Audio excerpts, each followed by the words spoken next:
21. Callahan. Mid-October. What are you doing before you start ski patrol? King asks. This is our last roll of the season, and we're putting finishing touches on the containment lines. When a few guys start talking about their plans for the off-season, probably blow all my hazard pay at the strip club. Then maybe steal a car, cook meth, rob a bank. I count on my fingers. So, the usual? Everybody's got their hobbies. I shrug. I don't know. Probably hike Quells or Briarburn. Hell, might just plant my ass on a bar stool at Shifty's and get trashed. What about you? Shift sounds great. I think I'll join you. You could always join me on a hike? I suggest, scanning down the line. Caleb leans on his Pulaski, and his face is pale. One of the guys swiped his lunch and swapped it for another veggie omelet MRE. I thought he would barf on the spot. I chuckle, recalling my own rookie season and all the bullshit those guys put me through. It's done out of love, and as insurance to make sure you can handle it. Why would I climb a mountain in my free time, he grunts, grabbing a large limb and tossing it in the green, when I can just get paid to do it next year. Besides, it's too fucking cold for summits. Best time to go, I argue with a head shake. All the tourists are gone. King smirks. I thought tourists were your favorite part. The hot and single ones, I add with a wink. He raises a brow. I don't know, man. We've been prepping this line for a week, and you haven't so much as flirted with one waitress when we go out to eat. I raise my shoulders. So, that's unlike you. Got anything to do with Scotty? Talking about that woman makes my blood pressure rise. Why the fuck would it have anything to do with her? Just a skin. Xander said y'all got pretty loaded at Shifty's a couple weeks ago, and he drove your sister home, and she mentioned y'all meeting up because you were having girl trouble. I don't have girl trouble, I scoff. Scotty and I aren't anything. Not that it matters, she's married. He stands up straight. What? She's married, yeah, I huff. As if it's no big deal. As if I didn't ruin a marriage. As if I didn't sleep with another man's wife. Who's she married to? My back teeth grind. I'd love to discuss anything else right now. Not sure. I gather a handful of brush, tossing it out of the way, not wanting to meet his eyes. Well, you said she was married. He throws an arm to the side. You don't know who her husband is. Jesus, fuck. I find a limb and chuck it as hard as I can, then straighten my spine.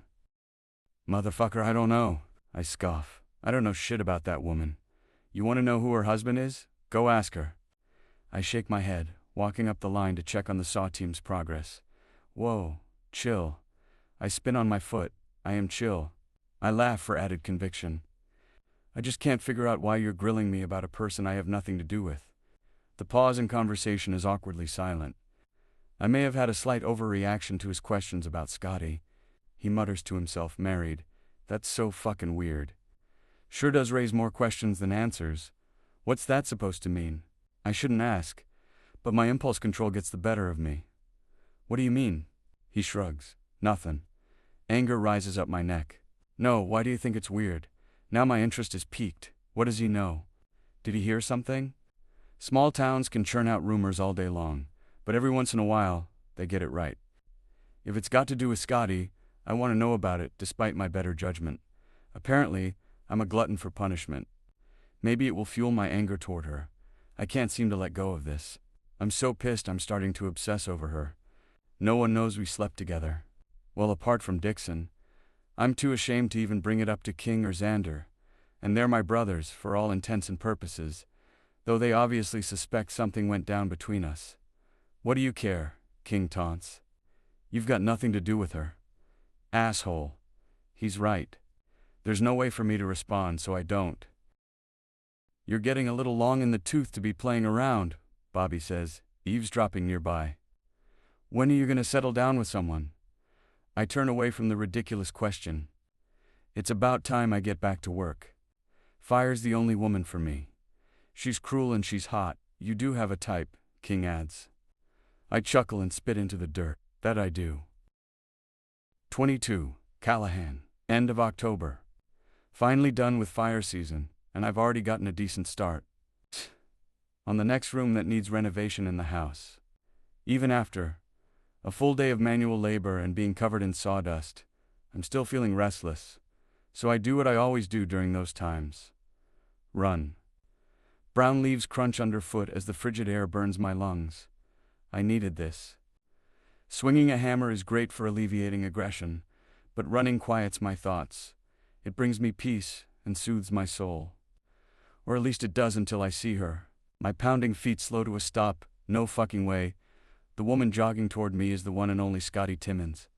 How does this keep happening? This woman is driving me insane. I haven't been able to get her out of my head since the night we met, and after getting burned by her, I've tried doing anything to distract myself. It's an impossible task when we can't stop running into each other last time. It was literal. Then she had the audacity to snap at me like one was in the wrong. I was too dumbfounded to even respond. Arrangement was casual. It was only supposed to be fun. So why the fuck can't I get over her? I've switched the time of day I go running to keep us from crossing paths, but apparently she had the same idea, because here we are. When recognition hits her, she stops. We regard each other with bitterness, our feet firmly planted and time standing still. How the hell can she look at me like I hurt her? I've been up front since the beginning. She's the one who lied. Eventually, she turns around and jogs back in the direction she came from. I hold my arms out wide. Can't you run in a different neighborhood? I shout. Please do me that one fucking kindness. She holds up her middle finger and continues jogging. Cute.